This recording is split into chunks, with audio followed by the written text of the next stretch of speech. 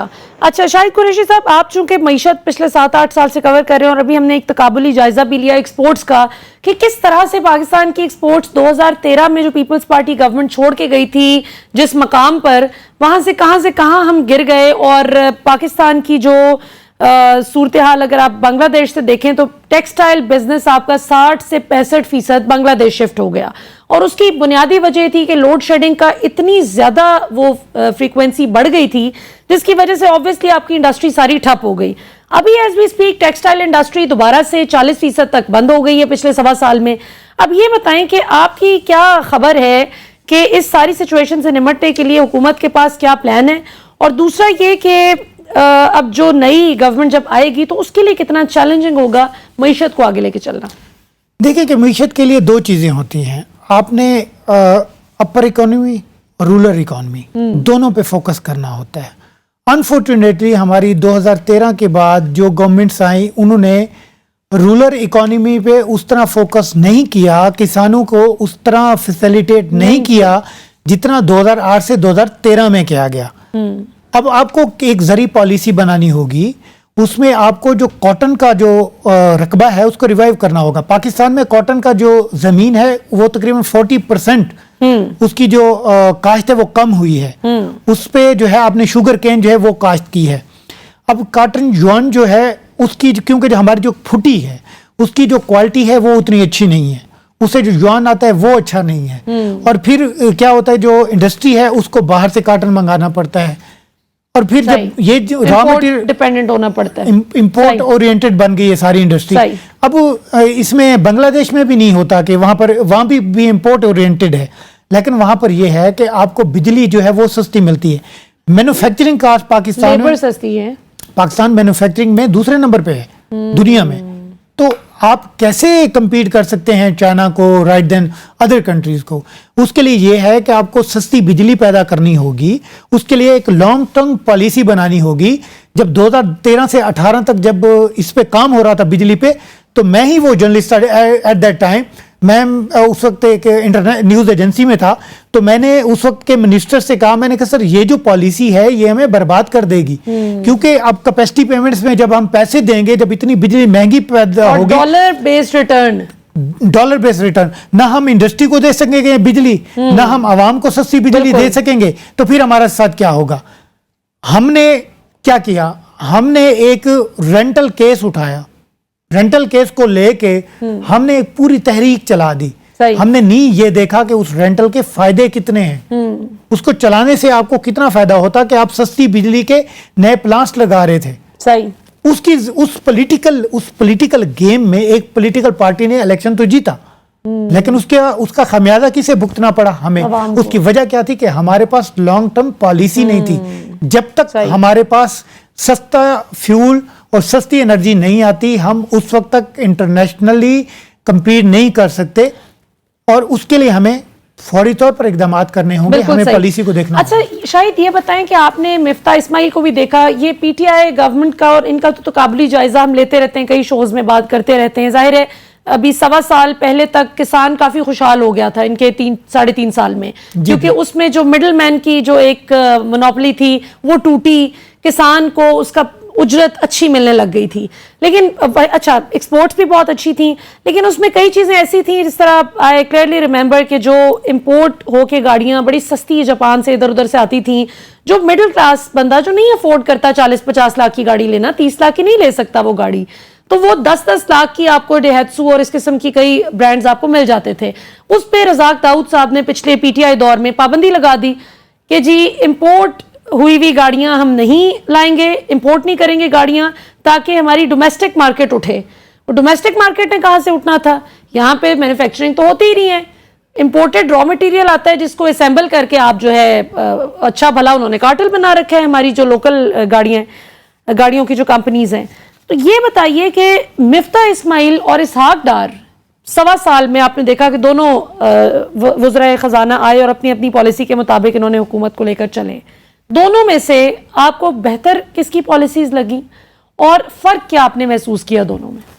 دیکھیں کہ مفتاح اسماعیل market value کے حساب سے چل رہے تھے, ڈالر کو جس طرح فری فلوٹ کرنا تھا اس حوالے سے وہ اپنے اقدامات جو ہیں وہ پورے کر رہے تھے. اور آئی ایم ایف کے ساتھ جو میٹنگز تھیں, جو ان کے ساتھ اقدامات تھے, اس حوالے سے جو پیٹرولیم مصنوعات کی قیمتیں تھیں انہوں نے واضح کر دیا جی میں نے پیٹرولیم مصنوعات کی قیمتیں اتنی بڑھانی ہیں اور آئی ایم ایف کے ساتھ ہمارا معاہدہ بھی ہے.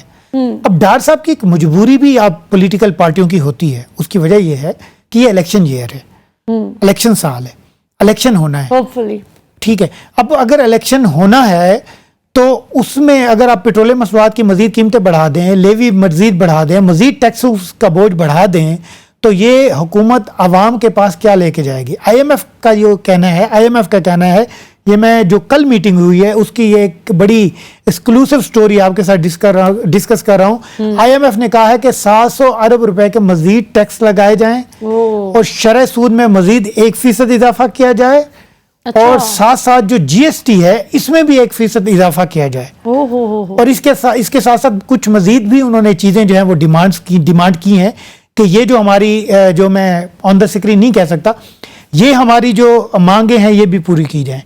حالانکہ گورنمنٹ آئی ایم ایف کے جتنے بھی معاہدے تھے دوست ممالک سے اور دیگر ممالک سے وہ پورے کر چکی ہے. اور اس میں ہمیں ایک چیز اور بھی نہیں بھولنی چاہیے کہ جس طرح ہم بلاکس کی بات کرتے ہیں کہ ورلڈ آرڈر شاید چینج ہو رہا ہے, اس کی ایک میں عام سا اگر جرنلسٹ اسلام آباد میں بیٹھ کے کہہ رہا ہوں کہ ورلڈ آرڈر چینج ہو رہا ہے, اکانومی کا جرنلسٹ, تو اس کے اثرات پاکستان پہ پڑ رہے ہیں اور پاکستان کو کافی مشکلات کا سامنا کرنا پڑ رہا ہے. تو پوری دنیا میں یہ باتیں ہو رہی ہیں کہ ورلڈ آرڈر شاید چینج ہو رہا ہے, کہ ورلڈ آرڈر چینج ہونے کے حوالے سے اقدامات ہو رہے ہیں. ریسنٹلی آپ نے ایران سعودی عرب کے ساتھ دیکھا. اور ہمیں انرجی کے لیے ہمیں ہمسائے ملک کے پاس جانا پڑے گا, ہمیں ایسی پالیسیز بنانا پڑیں گی. اگر ہم ایسا نہیں کرتے تو ہم سروائیو نہیں کر سکتے, ہمارے پاس ڈالر نہیں ہے. بالکل صحیح. آخر میں لاسٹ 1 منٹ, بریگیڈیئر صاحب یور لاسٹ کامنٹ, بڑی اچھی انہوں نے مثال دی ایران اور سعودیہ کی. مجھے تو بڑی پرسنلی بڑی اس بات کی خوشی ہے کہ بلا وجہ جو سنی شیعہ فسادات اور اس طرح کی چیزیں ہم دیکھتے ہیں, جو شاید جب ہم چھوٹے تھے تو اس طرح کی باتیں بہت کم سننے کو ملتی تھیں, لیکن جیسے جیسے بڑے ہوتے گئے تو یہ باتیں بہت زیادہ بڑھتی گئیں. اب الحمدللہ ہم دیکھتے ہیں کہ ایران اور سعودیہ ایک دوسرے کے ساتھ مشترکہ جو ان کے مفادات ہیں ان کو لے کر آگے چل رہے ہیں, وچ از ویری گڈ. تو آپ کو کیا لگتا ہے کہ پاکستان میں ہمیں کون کون سے ڈفرینسز کو اب ختم کر کے ملک کی نیشنل انٹرسٹ کو آگے رکھ کر چلنے کی ضرورت ہے؟ دیکھیں جی بالکل شاہد صاحب نے کہا کہ ورلڈ آرڈر چینج ہو رہا ہے. جو پہلے ہارڈ پاور کے ذریعے پہچانا جاتا تھا وہ اس کو ریپلیس کرتی ہوئی دنیا اکنامک کے حساب سے آپ کو ورلڈ آرڈر تبدیل ہوتا ہوا نظر آ رہا ہے. تو پاکستان کے لیے جو ریپروچمنٹ ہیں between Saudi Arabia and Iran, میں سمجھتا ہوں نہ صرف ہمارے اندرونی حالات جو ملک کے ہیں جس میں کہ شیعہ سنی فسادات ہوتے تھے یا پراکسی وارز جو ہمارے ملک میں ہوتی تھی شیعہ یا سنی یا سعودیہ یا ایران کے ہمارے سوائل کے اوپر, اس سے ہمیں نجات ملے گی. مزید یہ کہ جو ہماری گیس پائپ لائن اس وقت ایران کے بارڈر پہ تیار پڑی ہوئی جو کہ کچھ انٹرنیشنل پریشر کی وجہ سے اس میں کسی حد تک سعودی عرب کا بھی عمل دخل تھا, تو میرے حساب سے وہ جو انرجی کی ہماری ریکوائرمنٹس ہیں وہ بھی جلد انشاءاللہ پوری ہونے جا رہی ہیں. اس کے اوپر لاسٹ اگر میں بات کروں سی پیک کی جو ایکسٹینشن ہے تھرو دی آپ کے جو ایران اور سعودی اور آگے اس طرح نارتھ کی طرف ویسٹ کی طرف جو لے کے جانے کا چائنا کا پلان ہے, تو آپ کا جو سی پیک اس کا مین کارڈنل ہے یا اس کا مین فلیگ شپ پروگرام ہے آپ کا اوبور کا, تو اس کے بڑی تیزی سے ترقی ہوتی ہوئی چیزیں نظر آئیں گی. مزید یہ کہ آپ کے فاٹا اور جو بلوچستان کے اندر حالیہ دنوں کے اندر آپ دیکھیں پاک فوج نے جس طرح سے چیزوں کو سنبھالا ہے اور کسی دہشت گرد کو یہاں پہ پنپنے کا موقع نہیں دے رہا, کافی حد تک امن ہمارا الحمدللہ قائم ہو چکا ہے. تو سیکیورٹی, امن و امان, سی پیک کا مزید تیز ہونا, آپ کی انرجی کی ضروریات ایران سے پورا ہونا, اور آپ کے چائنا کی طرف لک ایسٹ پالیسی کی جس کی طرف ہم ہلکا ہلکا ابھی جا بھی رہے ہیں اوپن اینڈ کلوز, تو میرے خیال میں آنے والے دن پاکستان کے لحاظ سے اگر ڈپلومیٹی کے لیے اب اچھا پلے کریں تو میرا نہیں خیال کو دن دور ہے کہ انشاءاللہ تعالیٰ ہم ایک جو ہے وہ ٹائگر قسم کی اکانومی بن سکتے ہیں انشاءاللہ. بالکل صحیح ہے جی. اللہ تعالیٰ پاکستان کو خوش آباد رکھے. ناظرین آپ نے آج کا پروگرام دیکھا. انفارچونیٹلی پروگرام کا وقت اختتام کو ہے. آج کے لیے اتنا ہی. آپ سے انشاءاللہ کل رات 8 بجے پھر ملاقات ہوگی. پاکستان ہمیشہ زندہ باد.